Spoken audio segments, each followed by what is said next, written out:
আপনি যাই করেন না কেন মানুষ আপনার সমালোচনা করবেই। চলুন একটি মজার গল্প শোনা যাক।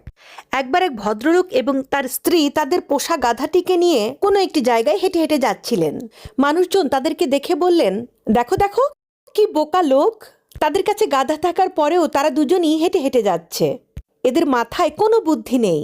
গাধার কাজই তো তাদেরকে বহন করা, তাহলে তারা গাধাটিকে হাঁটিয়ে নিজেরা কেন হেঁটে হেঁটে যাচ্ছে? তারা তো চাইলেই গাধার পিঠে উঠে যেতে পারে। কথাটি শুনে ভদ্রলোক বেশ লজ্জায় পড়ে গেলেন। লজ্জায় পড়ে তিনি এবং তার স্ত্রী দুজনই এবার গাধার পিঠে চড়ে যেতে লাগলেন।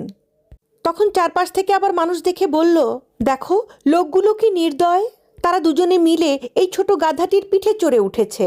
গাধাটির কথা তারা একবারও চিন্তা করলো না। নির্দয় পাষাণের মতো দুজন মোটা মোটা লোক এই গাধার পিঠে চড়ে চলে যাচ্ছে। এইবারও তাদের কথা শুনে ভদ্রলোক আবার লজ্জায় পড়ে গেলেন। এইবার তিনি তার স্ত্রীকে গাধার পিঠে বসিয়ে